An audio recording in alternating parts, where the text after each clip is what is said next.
السلام علیکم ورحمۃ اللہ وبرکاتہ۔ توبہ کریں تو پھر بدل جائیں، پھر تبدیلی آئے، اور یہ کوئی مشکل کام نہیں۔ جو بدلنے والے تھے وہ بدل گئے، بڑا کچھ کرتے تھے پر پھر وہ لوگ بدل گئے۔ حضرت فضالہ رضی اللہ تعالیٰ عنہ کہتے ہیں کہ میں بڑا دلدادہ تھا عورتوں کا،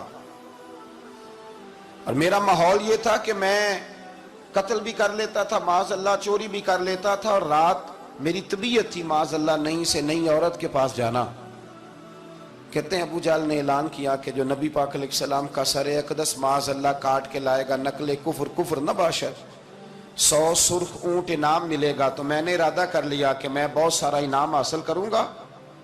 قرآن مجید میں نا اللہ فرماتا ہے کہ بہت سارے لوگ ایسے ہیں جنہیں اگر میں رزق میں کشادگی دے دوں، زیادہ پیسے دے دوں، فرمایا باغی ہو جائیں، وہ سرکش ہو جائیں۔ یہ بہت سارے لوگوں کو جو اللہ تبارک و تعالیٰ اعتدال میں رکھتا ہے تو یہ ان کے لیے بہتر ہے۔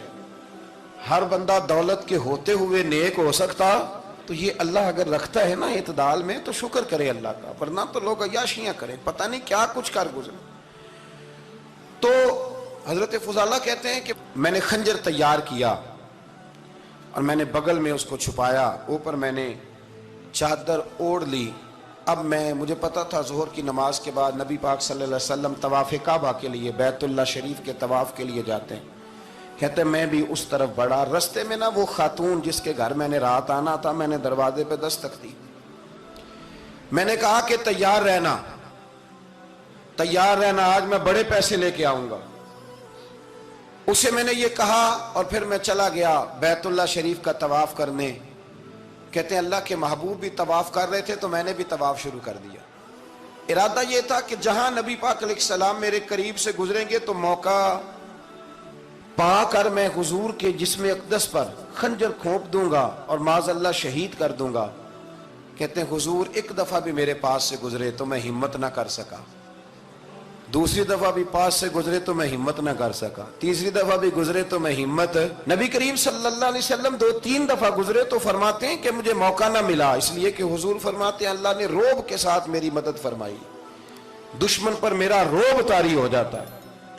فرماتے ہیں جب چکر پورے ہو گئے تو محبوب کریم نہ چھٹے چکر پہ فرمانے لگے فضالہ چکر ایک رہ گیا ہے، بے خبر ہو جو غلاموں سے وہ آقا کیا ہے، ایک پھیرا رہ گیا۔ کہتے ہیں طواف مکمل ہو گیا تو محبوب میرے قریب آئے، فرمایا وہ کام کرتے کیوں نہیں جس کے لیے آئے تھے؟ میں نے عرض کی یا رسول اللہ کون سا کام، کیسا کام؟ اندر تو چور تھا نا، بانج فقیروں کسے نہیں ماریا اے ہوئی چور اندر دا، اندر چور تھا نا۔ کہتے ہیں حضور نے مجھے کندھے سے پکڑ کے ہلایا، فرمایا کرتے کیوں نہیں؟ جب حضور نے ہلایا تو وہ خنجر بھی پیروں میں گرا اور میں بھی رسول اللہ کے پیروں میں گر گیا۔ میں نے کہا حضور مجھے کلمہ پڑھا دیں۔ کہتے ہیں حضور نے پہلے میرے دل پہ دست مبارک پھیرا، پھر میرے نبی نے مجھے کلمہ پڑھا دیا۔ اب نا مرید ہونے والا کہتا ہے کہ جی آہستہ آہستہ میں ٹھیک ہو جاؤں گا۔ اب وہ آہستہ آہستہ کا کیا ترجمہ ہے یہ بالکل سمجھ نہیں آتی۔ بھئی کسی بندے سے 5 لاکھ روپیہ لینا ہے تو اس سے وہ کہتا ہے جی میں آہستہ آہستہ دوں گا، 500 روپیہ دے دیا کروں گا روز کا، تو کہتے ہیں میری رقم خراب ہوتی ہے، پورے دو۔ اور نیکی کی بات جب آتی ہے تو کہتے ہیں حضرت صاحب دین اتنا سخت نہیں ہے، میں آہستہ آہستہ ٹھیک ہو جاؤں گا۔ اب میں مغرب عشاء پڑھنی شروع کر دیا میں نے، اب میں تسبیح لے لی ہے، کل میں نے بھی آہستہ آہستہ میں ٹھیک ہو جاؤں۔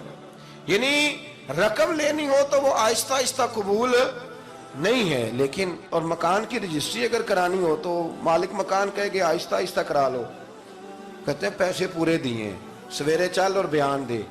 یہ کیا بات ہوئی؟ یہاں یہ جو ہمارا ماحول تھا نا کر لیں گے ہو جائے گا، یقین کریں لوگ قبروں میں چلے گئے ہیں پر مسجدوں میں نہیں آئے۔ ہر کام سے لوگ ریٹائر ہوئے پر گناہوں سے ریٹائر نہیں ہوئے، آخر تک تباہی اتر گئی لیکن لوگ بدلنے کو تیار نہ ہوئے۔ حضرت فضالہ کہتے ہیں ابھی میں نے کلمہ پڑھا، ابھی میں واپس آیا، رستے میں وہ بی بی کھڑی تھی۔ کہتے ہیں میں وہ شخص تھا کہ عورتیں مرتی تھی میرے اوپر اور کسی کی جرت تھی کہ وہ آئیں بائیں شائیں کرے، لیکن فرماتے ہیں میں بی بی کے پاس سے گزر گیا۔ پہلے تو اس کا خیال تھا رکے گا، لیکن جب میں رکا نہ تو دروازے پہ آئی، اور جب میں گزر گیا تو اس نے آواز دی لیکن میں نے سنی انسنی کر دی. جب آگے بڑھا تو میرے پیچھے دوڑی. فرماتے ہیں مجھے پکڑ کے کہنے لگی فضالہ تجھے کیا ہوا, تو وہی نہیں جو یہاں سے گیا تھا. آپ فرماتے ہیں میں کبھی نہیں رویا تھا, میں کبھی نہیں رویا تھا. اور جب کہا نا تو وہی نہیں, کہتے میں نے سر اٹھایا تو میری آنکھوں میں آنسو تھے. میں نے کہا میں جو گیا تھا وہ نہیں ہوں, اب تو میں محمد عربی کا غلام بن گیا. اب میں وہ نہیں ہوں. اب نہیں ہو سکتا کہ کوئی میری نظر میلی ہو جائے, یہ کیسے ممکن. اب نا اسلام کی تعریف ہم نے یہ کی ہے کہ خبردار کوئی ہمارے قریب نہ آئے. ہم کسی کو بات نہیں کرنے دیتے کہ ہم مسلمان ہیں, ہم بات نہیں کرنے دیتے. پتہ کیا بات ہے, ایک میری یہ تقریر ہوتی ہے ممبر پہ, اور ایک میرا عمل ہوتا ہے جب میں سفر کرتا ہوں, جب میں گاڑی میں بیٹھتا ہوں, جب میں دوستوں سے ملتا ہوں.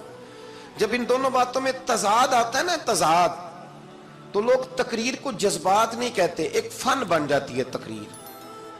آپ کو پتہ ہے نا وائزین نعت خواں کہتے ہیں میں نے محفل لوٹ لی.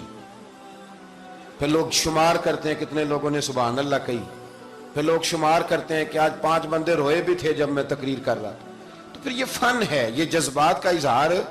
سمجھ لیں بات کو کہ عمل جب آپ نہیں نہ کرتے عمل, تو آپ خود بڑے بے چین رہتے ہیں کہ یار یہ میں کیا کر رہا ہوں, یہ کون سا گورکھ دھندا ہے کہ میرا عمل صفر ہوتا جا رہا ہے.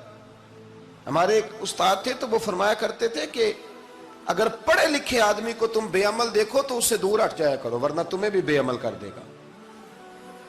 میں نے ان سے عرض کی, میں نے کہا حضور یہ کیا ہے, تو فرمانے لگے اپنے حضرت صاحب سے پوچھنا, وضاحت کریں گے.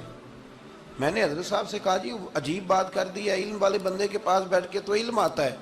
تو وہ فرما رہے تھے کہ علم والے بندے کے پاس اگر وہ بے عمل ہو تو بالکل نہ بیٹھنا. تو حضرت صاحب فرمانے لگا انہوں نے صحیح کہا ہے. اب بات بہت بڑی ہے, پتہ نہیں آپ کی سمجھ میں آتی ہے نہیں آتی, بہرحال کر دیتا ہوں. پڑھا لکھا بندہ اگر بے عمل ہو تو اس کے پاس, تو میں نے کہا حضور کیوں؟ فرمانے لگے اس لیے کہ وہ اپنی بے عملی پر بھی دلائل دے گا, وہ بے عملی پر بھی دلیلیں قائم کرے گا کہ یہ وجہ ہے تو اس لیے میں ایسے کر رہا ہوں. تو چونکہ وہ بے عمل ہے اور ہے پڑھا لکھا, نبی کریم صلی اللہ علیہ وسلم کے غلام نہ پل بھر میں بدل جاتے تھے. اور اللہ تعالیٰ بھی نا بڑے موقع دیتا ہے ہمیں, بڑے موقع. حضور نے فرمایا جس نے ایمان اور احتساب کی نیت سے روزے رکھے وہ نئی زندگی کا آغاز کرے, اس لیے کہ اللہ نے اس کے پچھلے سارے گناہ معاف فرما دیے. میرے نبی کریم علیہ الصلوۃ والسلام نے فرمایا جو شخص بیمار ہو گیا, مریض ہو گیا, اور نسائی شریف میں فرمایا کہ 3 دن تک بستر پہ رہا اور اس نے شکوہ نہ کیا اللہ کا, اور جب وہ شفا یاب ہو کے بستر سے اٹھا ہے نا, تو اب اللہ نے اس کے پچھلے سارے گناہ معاف فرما دیے. اور فرمایا جو حج کرنے گیا, حج کر کے واپس آیا, اللہ کے حبیب فرماتے ہیں یوں سمجھے کہ میں آج ہی ماں کے پیٹ سے پیدا ہوا. بڑے موقع اللہ نے دیے, بڑے موقع, بڑے سارے موقع عطا فرمائے کہ میں تیرے پچھلے گناہ معاف کر دوں گا. تو بھی تو نئی زندگی کا آغاز کرنا, تو بھی تو شروع کرنا نئے سرے سے, تو بھی تو بدل کے آنا, تو بھی تو اپنے اندر تبدیلی پیدا کرنا.